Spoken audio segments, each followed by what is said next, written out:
열왕기상 21장. 이스라엘의 나봇이라는 사람이 아합의 궁전 부근에 포도원을 가지고 있었다. 그런데 어느 날 아합이 나봇에게 말하였다. 내 포도원을 나에게 넘겨라. 그것이 내 궁전 가까이에 있으니 내가 채소밭으로 사용하고 싶다. 그 대신 내가 그보다 더 좋은 포도원을 너에게 주겠다. 만일 내가 원한다면 그 값을 후하게 매겨 돈으로 줄 수도 있다. 그러나 나봇은 아합에게 이렇게 대답하였다. 이 포도원은 내가 조상들에게서 대대로 물려받은 유산입니다. 여호와께서는 이런 유산을 다른 사람에게 팔거나 넘기지 말라고 명령하셨습니다. 아합은 이 말을 듣고 기분이 나빠 시무룩한 채 궁으로 돌아가서 자기 침대에 누워 얼굴을 돌리고 아무것도 먹지 않았다. 그러자 그의 아내 이세벨이 그에게 가서 물었다. 왕은 무슨 근심이 있어서 식사를 하지 않으십니까? 나봇에게 그의 포도원을 팔거나 내 포도원과 바꾸자고 했더니 그가 거절하였소. 이래서야 어떻게 이스라엘 왕으로 행세할 수 있겠습니까?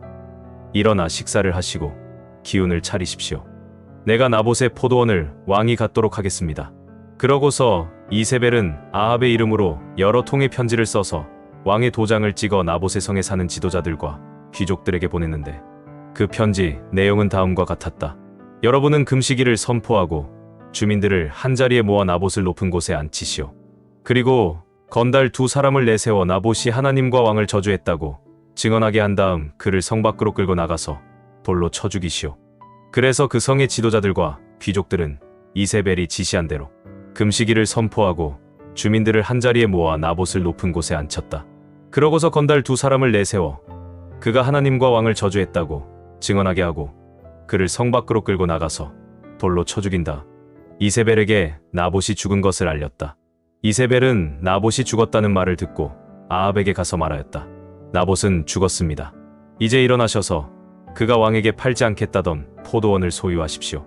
그래서 아합이 그 포도원을 차지하려고 그리로 내려갔다. 그때 여호와께서 예언자 엘리야에게 말씀하셨다. 너는 사마리아로 가서 아합 왕을 만나라. 그가 나봇의 포도원을 차지하려고 그리로 내려갔다. 너는 그에게 나 여호와가 이렇게 말한다고 일러 주어라. 내가 나봇을 죽이고 그의 포도원까지 빼앗으려고 하느냐? 개들이 나봇의 피를 핥은 곳에서 내 피도 핥을 것이다. 아합이 엘리야를 보고 내 원수야, 내가 나를 찾았느냐? 하자 엘리야가 말하였다. 그렇습니다. 내가 당신을 찾았습니다. 당신은 여호와 앞에서 악을 행하는 일에만 전력을 쏟았습니다. 그래서 여호와께서 당신에게 이렇게 말씀하셨습니다. 내가 너에게 재앙을 내려 내 집안의 종이든 자유인이든 남자는 모조리 죽여 느밧의 아들 여로보암의 집과 아이야의 아들 바아사의 집처럼 되게 할 것이다. 이것은 내가 나를 노하게 하고 이스라엘 백성을 죄의 길로 인도하였기 때문이다. 또 여호와께서는 이스라엘의 개들이 당신의 아내 이세벨의 시체를 뜯어 먹을 것이라고 말씀하셨으며 당신의 집안 사람 중에 성에서 죽는 자는 개들이 먹고 들에서 죽는 자는 공중의 새들이 먹을 것이라고 말씀하셨습니다. 일찍이 아합처럼 여호와 앞에서 악을 행하는 데만 정신이 팔린 사람도 없었다. 이것은 그의 아내 이세벨이 그를 충동하여 온갖 악을 행하도록 하였기 때문이었다. 아합은 이스라엘 백성이 가나안 땅으로 들어갈 때 여호와께서 쫓아내신 아모리 사람들이 행한 것처럼 우상을 섬기고 온갖 더러운 짓을 하였다. 그는 엘리야의 말을 듣자 자기 옷을 찢고 몸에 삼배를 두르고 금식하며 삼배를 걸친 그대로 잠을 자고 다닐 때에도 침울한 표정으로 조심스럽게 다녔다. 그러자 여호와께서 엘리야에게 다시 말씀하셨다. 아합이 내 앞에서 겸손해진 것을 너는 보았느냐? 그가 내 앞에서 겸손한 태도를 보였으므로 내가 그의 생전에 재앙을 내리지 않고 그의 아들 시대에 가서 그 집안에 재앙을 내리겠다. 데살로니가전서 4장. 형제 여러분, 우리는 여러분에게 하나님을 기쁘시게 하는 생활을 하라고 가르쳤는데 사실 여러분은 그렇게 살고 있습니다. 이제 마지막으로 우리가 주 예수님 안에서 여러분에게 권하고 부탁합니다. 앞으로도 여러분은 더욱 힘써 그렇게 살도록 하십시오. 우리가 주 예수님의 권한으로 여러분에게 어떤 지시를 했는지 여러분은 알고 있습니다. 하나님의 뜻은 여러분이 거룩하게 사는 것입니다. 그러므로 여러분은 음란한 짓을 버리고 깨끗하고 존경하는 마음으로 부부 생활을 하십시오. 하나님을 모르는 이방인들처럼 세욕에 빠지지 말고 남의 아내를 가로채지 마십시오. 우리가 전에 여러분에게 말하고 경고한 대로 주님께서는 이런 짓을 하는 사람에게 무서운 벌을 내리실 것입니다. 하나님은 우리를 더럽게 살라고 부르신 것이 아니라 거룩하게 살라고 부르셨습니다. 그러므로 이 교훈을 저버리는 자는 사람을 저버리는 것이 아니라 여러분에게 성령을 주신 하나님을 저버리는 것입니다. 형제를 사랑하는 것에 대해서는 이미 여러분이 서로 사랑하라고 하나님에게 배웠기 때문에 더 말할 필요가 없는 줄 압니다. 사실 여러분은 마케도니아에 있는 모든 성도들에게 이 사랑을 실천하고 있습니다. 그러나 우리는 형제 여러분들이 더욱 힘써 그렇게 할 것을 권합니다. 그리고 우리가 여러분에게 명령한 것처럼 조용한 생활을 하고 남의 일에 간섭하지 말며 손수 일하도록 하십시오. 그러면 불신자들에게 존경을 받을 것이며 경제적으로도 부족한 것이 없을 것입니다. 형제 여러분, 우리는 여러분이 이미 죽은 사람들에 대해서 모르는 것을 원치 않습니다. 그렇지 않으면 여러분도 희망 없는 사람들처럼 슬퍼하게 될 것입니다. 우리는 예수님이 죽었다가 다시 살아나신 것을 믿습니다. 그래서 우리는 예수님을 믿다가 죽은 사람들도 하나님이 그와 함께 데리고 오실 것을 믿습니다. 우리는 주님의 말씀으로 여러분에게 말합니다. 주님이 재림하실 때까지 우리 살아남는 자들도 이미 죽은 사람들보다 앞서지 못할 것입니다. 그것은 주님이 호령과 천사장의 소리와 하나님의 나팔 소리와 함께 하늘에서 내려오실 때 그리스도를 믿다가 죽은 사람들이 먼저 부활할 것이기 때문입니다. 그 후에 우리 살아남은 사람들도 그들과 함께 구름 속으로 끌려 올라가 공중에서 주님을 만나 영원히 주님과 함께 있게 될 것입니다. 그러므로 여러분은 이런 말로 서로 위로하십시오. 다니엘 3장. 느부갓네살왕은 높이 27m, 너비 2.7m의 금 신상을 만들었다. 왕은 그 신상을 바빌론도의 두라 평야에 세우고 총독, 지방장관, 군사령관, 왕의 고문, 재무관, 재판관, 치안판사, 그 밖의 각 도의 모든 관리들에게 자기가 세운 신상의 제막식에 참석하라고 지시하였다. 그래서 그들은 모두 제막식에 참석하여 느부갓네살왕이 세운 신상 앞에 섰다. 그러자 전령관이 큰 소리로 이렇게 외쳤다. 이곳에 모인 여러 민족과 백성 여러분, 이것은 왕의 명령입니다. 여러분이 나팔과 피리와 수금과 그 밖의 악기 소리를 들으면 엎드려 느부갓네살왕이 세운 금 신상에게 절하십시오. 누구든지 엎드려 절하지 않는 사람은 즉시 뜨겁게 타는 용광로에 던져질 것입니다. 그래서 악기 소리가 울려 퍼지자 그들은 느부갓네살왕이 세운 금 신상 앞에 엎드려 절하였다. 이때 몇몇 바빌로니아 사람들이 유다 사람들을 고발하며 느부갓네살왕에게 이렇게 말하였다. 대왕이시여, 오래오래 사십시오. 대왕께서는 누구든지 나팔과 피리와 수금과 그 밖의 악기 소리를 들으면 엎드려 금 신상에게 절하라고 명령하셨습니다. 그리고 누구든지 엎드려 절하지 않는 자는 뜨겁게 타는 용광로에 던져 넣을 것이라고 말씀하셨습니다. 그런데 왕이 세워 바빌론도의 업무를 감독하게 하신 유다 사람 사드락과 메삭과 아벳느고는 왕의 명령에 불순종하여 왕의 신들을 섬기지 않고 왕이 세우신 금 신상에게 절하지 않습니다.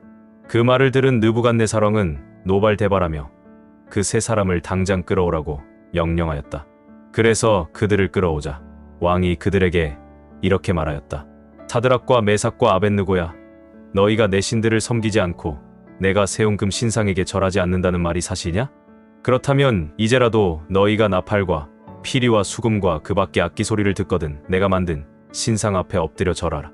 만일 이번에도 너희가 절하지 않는다면 너희를 뜨겁게 타는 용광로에 던져 넣을 것이다. 그렇게 되면 그 어떤 신이 너희를 내 손에서 구해내겠느냐? 그러자 사드락과 메삭과 아벳느고가 왕에게 이렇게 대답하였다. 느부갓네살왕이시여, 우리는 이 문제에 대해서 우리 입장을 변호할 필요를 느끼지 않습니다. 만일 우리가 뜨겁게 타는 용광로 속에 던져진다고 해도 우리가 섬기는 하나님은 우리를 그 용광로에서 구해내실 수 있습니다. 그리고 그분은 반드시 우리를 왕의 손에서 건져내실 것입니다. 비록 하나님이 우리를 구해내지 않으실지라도 우리는 왕의 신들을 섬기지 않을 것이며 또 왕이 세우신 금 신상에게 절하지도 않을 것이니 왕이시여, 그런 줄 아십시오. 그러자 느부갓네살왕은 잔뜩 화가 났으며 사드락과 메삭과 아벳느고를 대하는 그의 얼굴 표정도 달라졌다. 그는 평소 때보다 용광로의 불을 7배나 더 뜨겁게 하라고 지시하고 또 건장한 군인 몇 사람에게 사드락과 메삭과 아벳느고를 단단히 묶어 뜨겁게 타는 용광로 속에 던져 넣으라고 명령하였다. 그래서 그들은 이 세 사람을 정장한 그대로 묶어서 뜨겁게 타는 용광로 속에 던져 넣었다. 왕의 명령이 엄하고 용광로의 불길은 너무 뜨거웠기 때문에 사드락과 메삭과 아벳느고를 붙든 사람들이 그 불길에 타서 죽었다. 그리고 이 세 사람은 꽁꽁 묶인 채 뜨겁게 타는 용광로 속에 떨어졌다. 그런데 바로 그때 느부갓네살왕은 깜짝 놀라 일어서면서 자기 보좌관들에게 물었다. 우리가 묶어서 불에 던진 자는 3명이 아니었느냐? 그렇습니다. 폐하. 그런데 어째서 내 사람이 불 가운데 걸어다니고 있느냐? 저 사람들은 묶여있지도 않고 상한 흔적도 없으며 더구나 네 번째 사람은 그 모습이 신들의 아들과 같구나. 그러고서 느부갓네살왕은 무섭게 타오르는 용광로 앞으로 다가가서 가장 높으신 하나님의 종 사드락과 메삭과 아벳느고야 이리로 나오너라 하고 외쳤다. 그러자 그들이 불 가운데서 걸어 나왔다. 그래서 총독들과 지방장관들과 군사령관들과 왕의 고문들이 모여 이 세 사람을 보니 화상을 입지도 않았고 머리털도 그슬리지 않았으며 그들의 옷도 상하지 않았고 불탄 냄새도 없었다. 그때 느부갓네살왕이 말하였다. 사드락과 메삭과 아벳느고의 하나님을 찬양하라. 그가 그의 천사를 보내 자기를 신뢰하는 종들을 구원하셨다. 그들은 자기들의 하나님 외에 다른 신에게 경배하지 않으려고 왕의 명령을 거역하고 기꺼이 자기들의 목숨까지 내놓았다. 그러므로 이제 내가 명령한다. 어떤 민족이나 백성을 막론하고 사드락과 메삭과 아벳느고의 하나님에 대하여 좋지 않게 말하는 자는 누구든지 그 몸을 갈기갈기 찢고 그의 집을 잿더미로 만들어 버려라. 이런 방법으로 사람을 구할 수 있는 신은 천하에 없다. 그리고 왕은 바빌론도에서 사드락과 메삭과 아벳느고에게 보다 높은 직책을 주었다. 시편 107편. 여호와께 감사하라. 그는 선하시고 그의 사랑은 영원하다.